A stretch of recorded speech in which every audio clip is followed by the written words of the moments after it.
Howdy friends, and welcome back to Let's Playmond with Ted Raymond.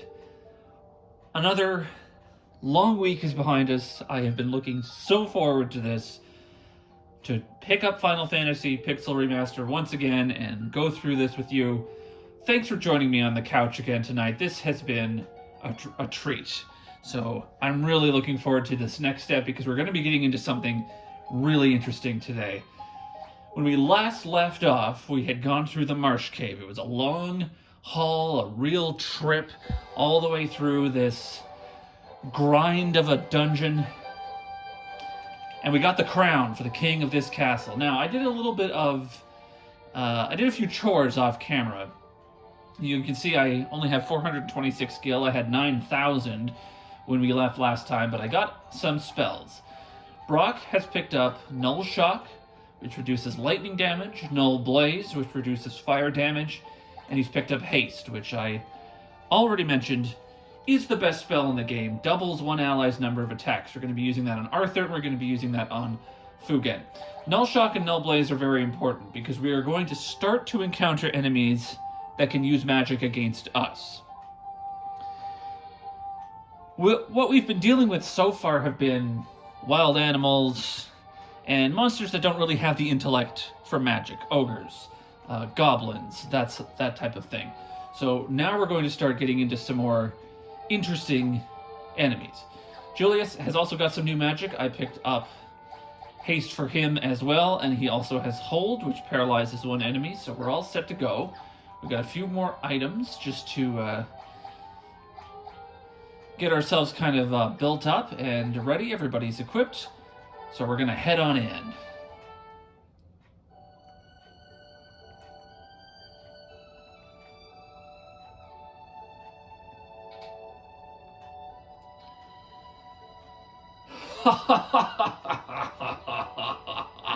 You fools fell right into my trap.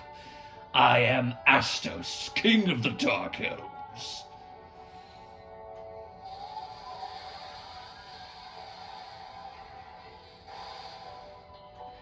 With the combined power of the crown you now hold and the crystal eye I already possess, I will become the true Elf King. It is useless to resist me. I can take what is mine by sheer force. Alright. This is Astos. The first really challenging boss, I think. We're going to try out our new haste spell. Now, see, now he's slowed, but that's okay. Haste should counter that. Silence didn't work. So I think the haste just undoes the slow. We might have to cast it again.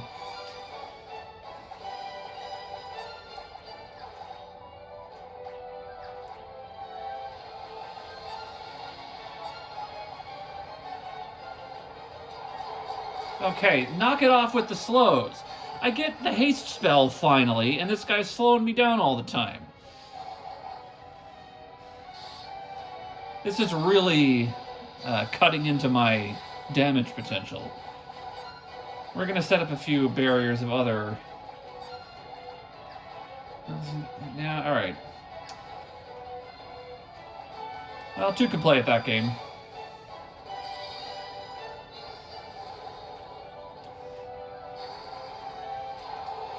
We're built up to deal with magic now. Ugh. 4 hits. It's still doing okay. Alright, let's see if we can't get a... Well, I want to try to silence him before we start wasting our haste spells.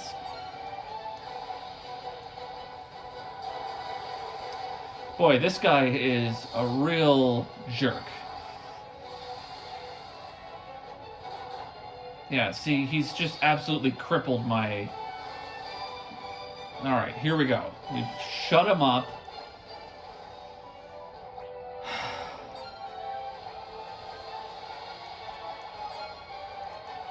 I don't think I have anything that can cure blind, though. Ugh, alright, anyway. Can I hold him? Let's find out. But he's silenced. Slow Rod didn't work. Yeah, that's just terrible. There we go. I'm all ready to show off haste, and he does all this garbage to me. And I don't have blind now. I didn't pick that up. Alright, well, let's temper our boys. Death spell, no effect. At least he was silenced. I guess the paralysis didn't work.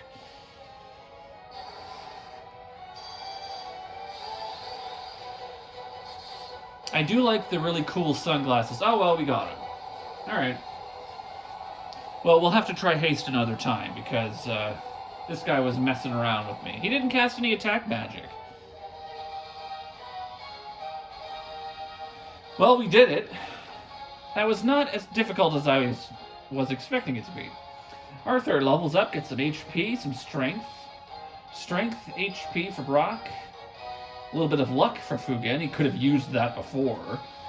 And intellect for Julius. Alright, and nice little boost of HP. He's over 100.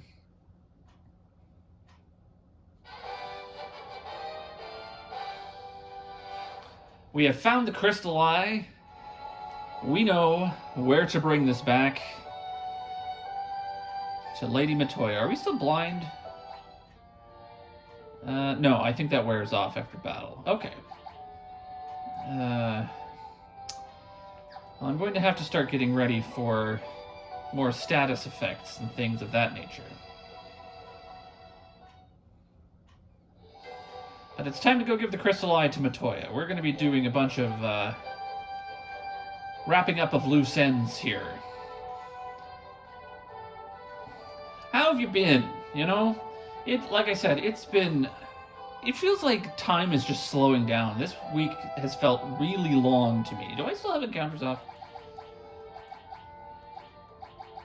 Oh, I do. Whoops. Sorry about that. I was doing chores, like I said, off camera, and, oh boy, we really missed this, eh? But as I was saying, it feels like it's just been a long week. It just feels like things have just taken forever to just sort themselves out, and I've just been waiting for this all week. So I'm really happy you're here with me, because this is a lot of fun for me, and I hope it's fun for you too. I really appreciate everybody watching so far. You know, I know this is just kind of a small channel. It's a very amateur kind of project. You know, I'm just doing this for fun. But, you know, I appreciate everybody who's watched so far. And, you know, if you feel like subscribing, you can subscribe. I think it does a little thing in the button, like it glows when you say subscribe. So maybe that'll work. But if you don't, that's fine too. I'm not too particularly concerned. I'm just happy to be here. I'll be honest. This has just been a really interesting and fun little thing to do. You know, I've wanted to do something like this for a long time, different games and stuff, and it's been nice to start with Final Fantasy. Because as I explained in the first episode, you know, this is how I used to watch my dad play Final Fantasy. I would sit on the couch or, you know, on the floor because I was a kid, and I'd watch him play. And you know, and now I'm sharing that with you, which has been really nice.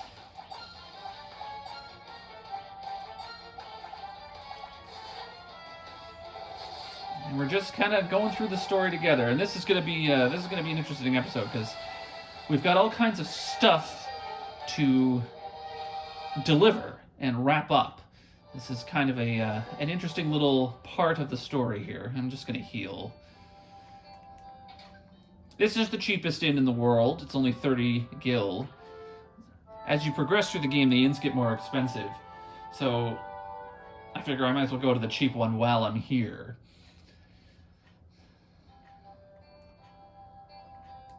And you don't know, we haven't talked to Erelon, the dancer.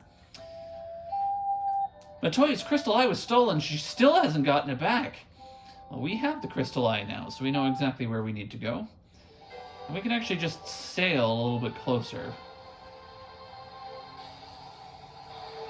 Might be faster to do it this way.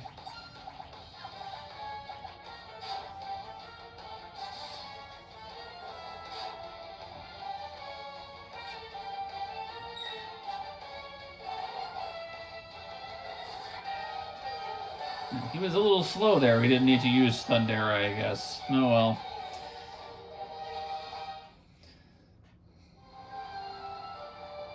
Pass under the bridge. There's a port right here.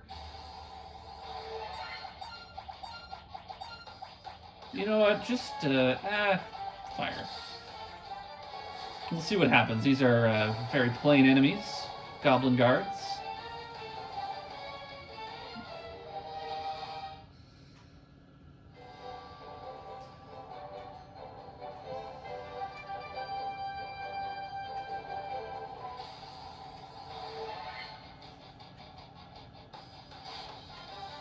Little wolf ambush. These wolves, I tell you.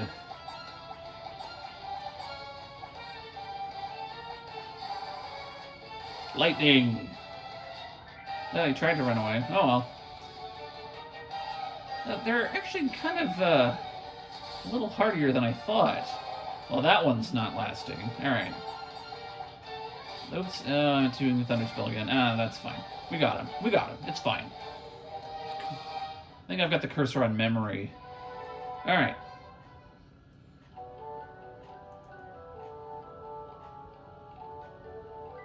The Matoya's theme is also very interesting.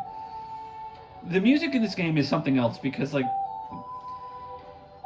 they did a lot of tracks, and some of them are only ever used in one place, like this one. You only ever use... It's only ever heard here. And Matoya's not that important of a character in the grand scheme of things. I just find it really interesting that they went through all of the trouble to come up with all these different songs for all these different scenarios and stuff. And it's a huge part of what makes Final Fantasy Final Fantasy.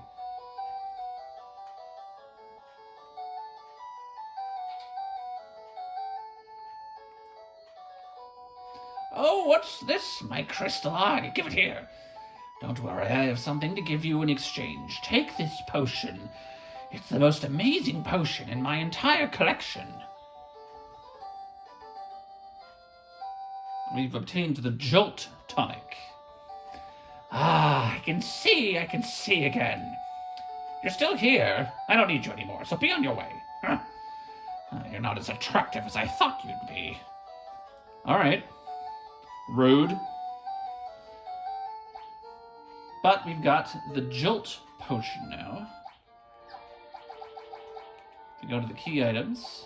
Jolt tonic. A serum to break even the deepest sleep. And so now we head to Elfland. Or Elfheim, excuse me. Elfland was the name in the original NES version. Elfland or Elfland. But it's called Elfheim. Crazy horse. Oh yeah, I've still got the cursor in memory. Oh well. He's no problem. We take care of it. It's fine.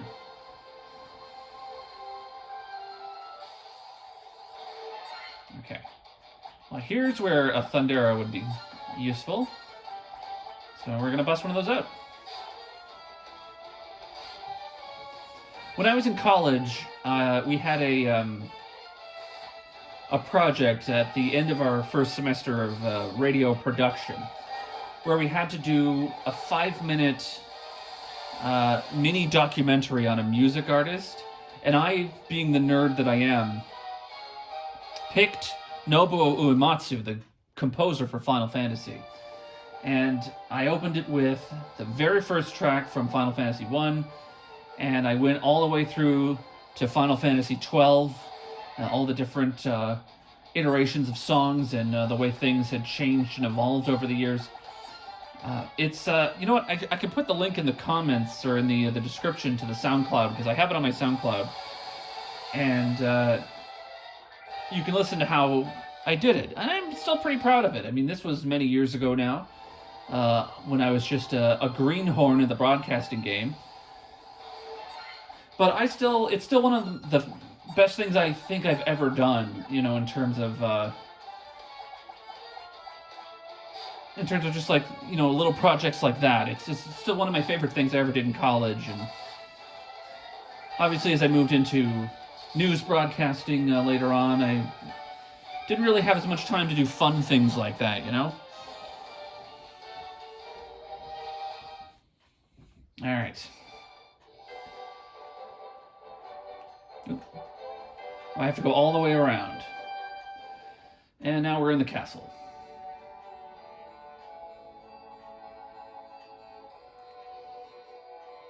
We're going to wake up the elf prince.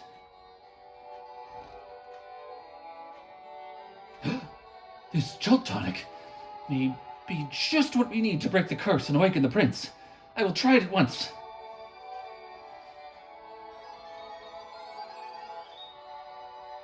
Your Highness? Your Highness! I was having a terrible nightmare. Am I still dreaming? You're the legendary warriors. Something tells me I'm not dreaming. I shall heed the legend as it was told to me and my forefathers. The time for me to pass on the mystic key to its rightful owners has come at last.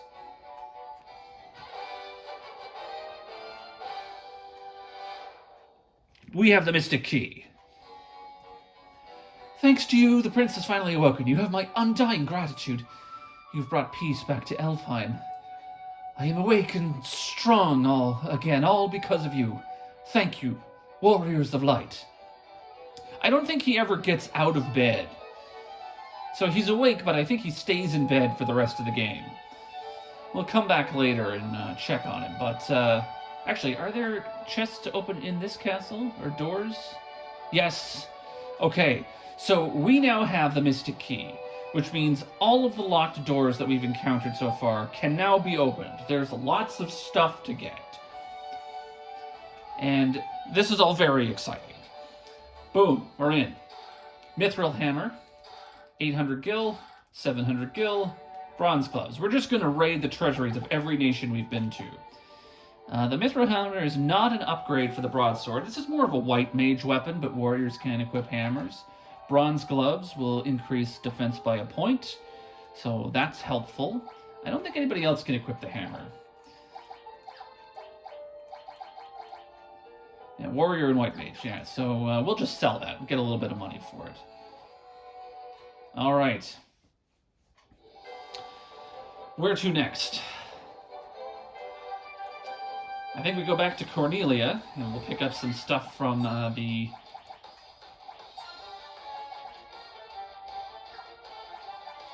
treasury there.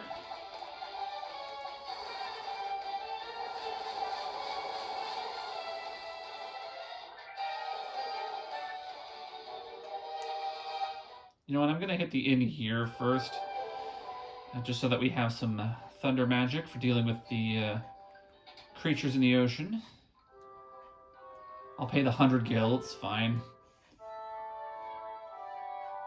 I'll get it back by selling that Mithril Hammer. We did just get a bunch of money. We raided the Elfheim coffers. The prince is awoken! Thank you! Now the townsfolk are all happy. We'll see if that sage has anything to say. I want to sell this Mithril Hammer. 1,000 gil. I'll take it. And these leather gloves I don't need. Alright. There's this sage over here, if you'll recall, who is waiting patiently for the future to be revealed. When the time is right, the future is revealed to me. I shall wait patiently until then. Alright, so the time is still not right. Onward we go. Alright.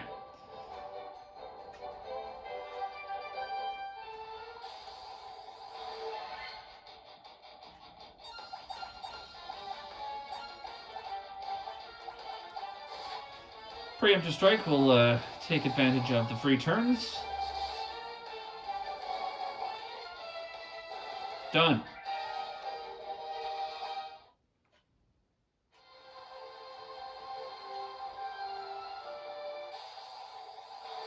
Ooh, some Buccaneers. That's some free money.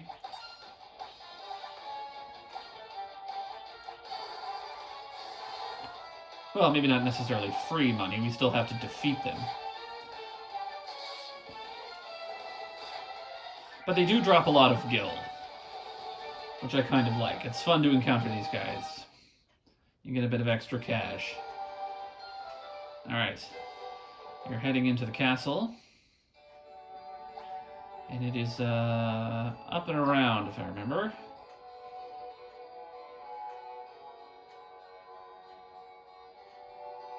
See if the old man tells us anything different. The time has come to use the key to open the doors. The equipment within is sure to help you.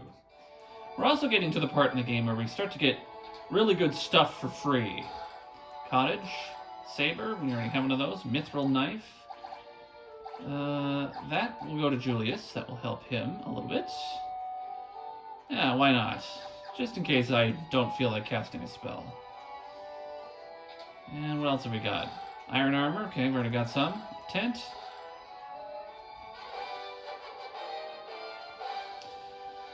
And the nitro powder. Now this is a key item, of course. A powder of great explosive power. Now, we didn't actually encounter yet who we need to give this to. But we will get there. There is a place that we didn't get to go. I never really got to those dwarves because Julius got knocked out on the way there, and I ran back to town and ran out of time.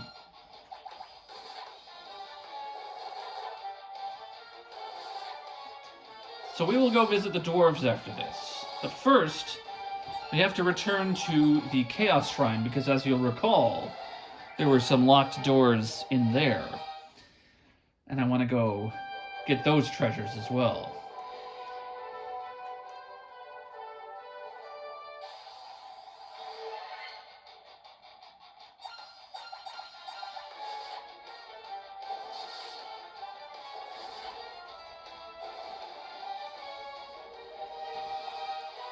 Free potion. Don't you love being able to steamroll weak enemies when you go back to earlier parts of the game?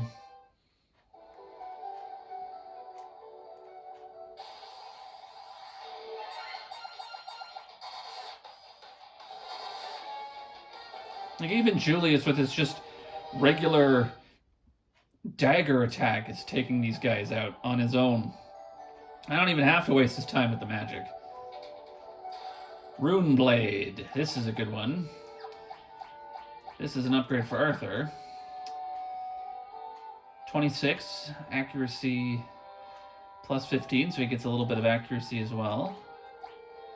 View description. A sword that is effective against spellcasters. So if we're fighting enemies that can use magic, this will deal more damage. It was supposed to do that in the original NES version as well, but those weapons were bugged and it didn't work. Let's see if we can see if it pops up on the screen here. We can see what it looks like. Oh yeah, there we go. So it's got kind of like a green hue. I do find it interesting that even this was the case in the original as well. Just the simple sprites would have somewhat of a different look to the weapons.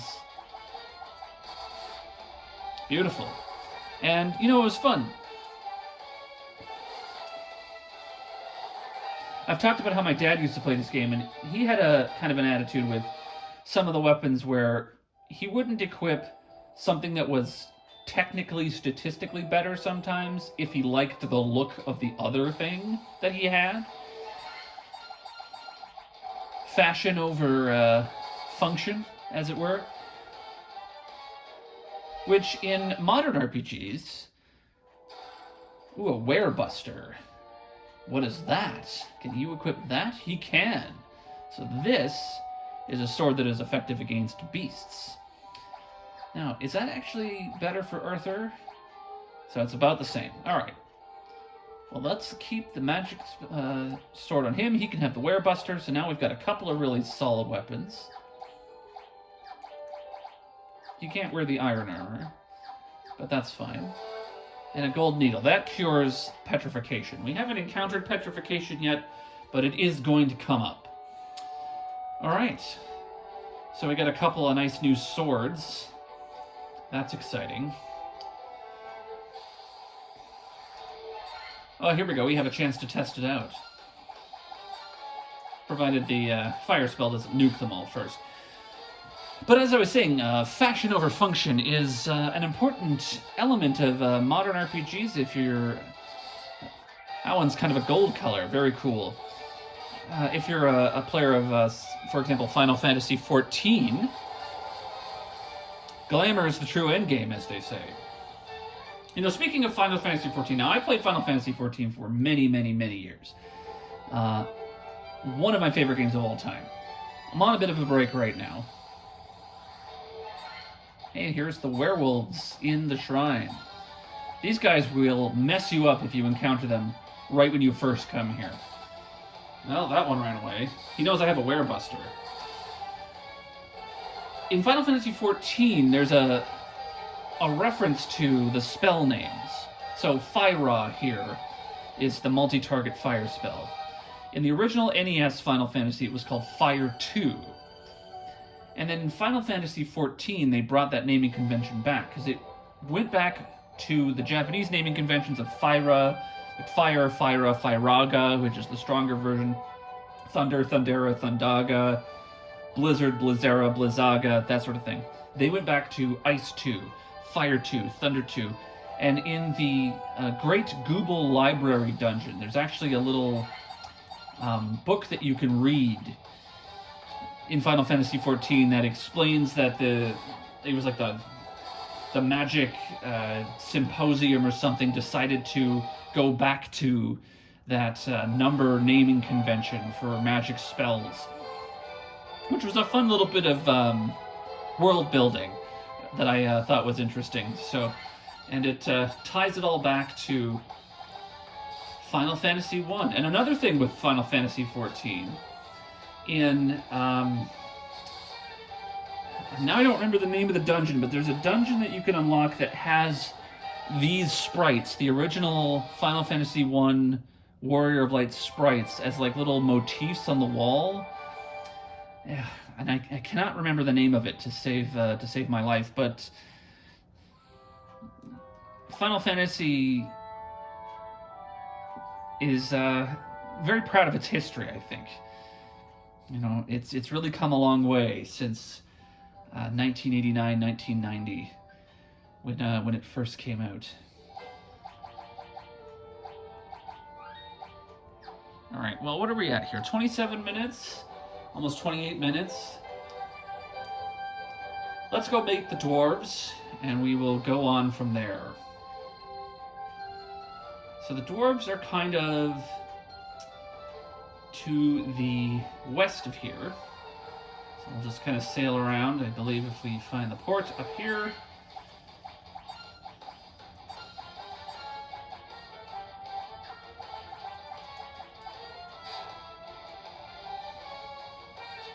Missed, sucker.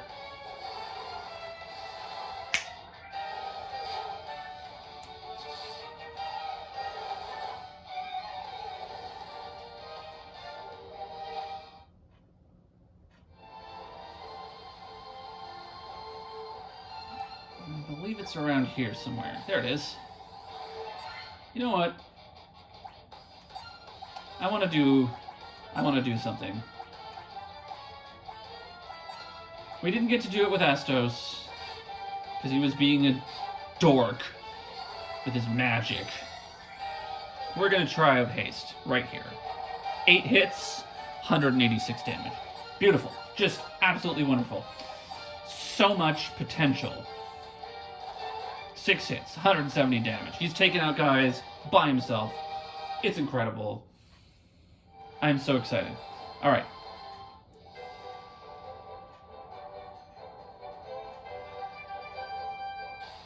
This is, like, wolves. Guys, like, settle down. Oops, no, well, we can try running away, I suppose. I hit the wrong button there. Guess it doesn't really matter.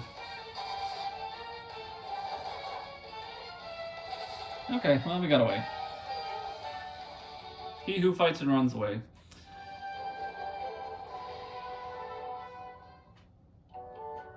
This is Mount Durgar. Durgar are a kind of dwarf in not in Final Fantasy. Well, in Final Fantasy 2, but in Dungeons and Dragons. Lolly-ho! Oh, well, he does a little jump. So Lolly-ho, I think, wasn't a thing until Final Fantasy 4, if I remember right. but they've kind of backported it to these guys. With a crystal eye, even the blind can see. I hear the Dark Elf Astos nicked the one belonging to Mitoya. I was supposed to come here earlier,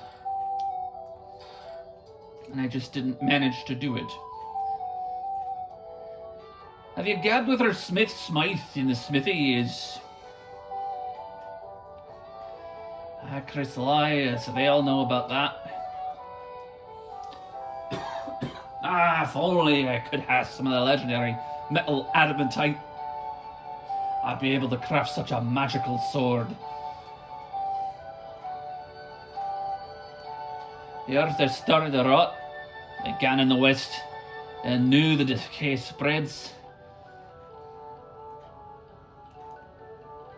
That sound, it's Nerik. He's smashing rocks in the back of the cave. One that when it comes to defense, a good armlet can be every bit as vital as body armor. You should try one out sometime. It's Nerik, you hear it. I'm looking for some levistone. It's supposed to be an amazing material that makes things float in the air. Lally ho! Alright, well, let's go find Nerik.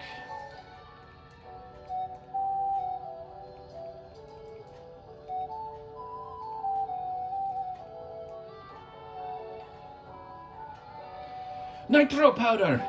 The explosive force in this powder will have my canal up in no time flat. I owe you, Barons.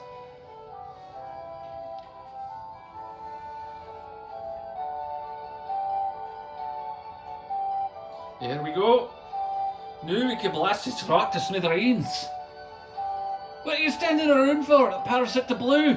Unless you plan on going with it, you best get out while you still can.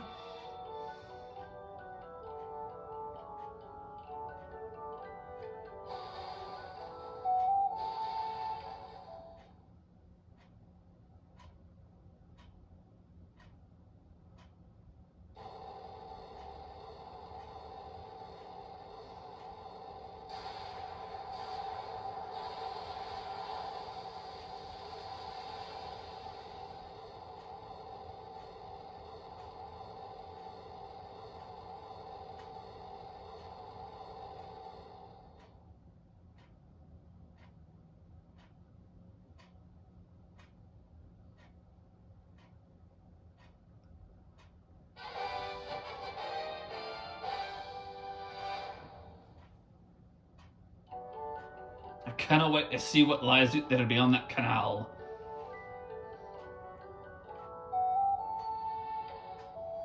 And let's see what's in this door. More treasure. A worm killer. What is that? That's another sword. A sword that is effective against dragons. Ooh, it's slightly stronger as well. Worm killer. Alright. And we'll give you the rune blade. Ether, potion, mithril mail. Heck yeah. Can he equip that? Oh, he sure can. You know what? Let's give that to Brock. He needs an upgrade. Mithril mail. 575 gil, another cottage. Great helm, and a tent. Great helm. Excellent. Look at that. Boy, we've just cashed in, haven't we?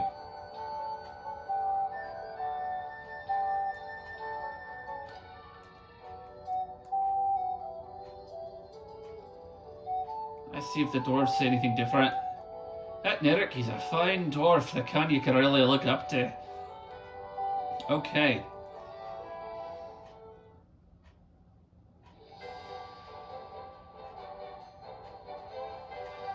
We've opened Nerik's canal.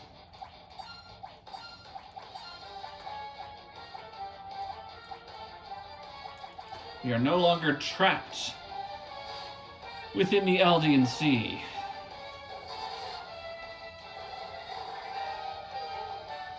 Very cool sword.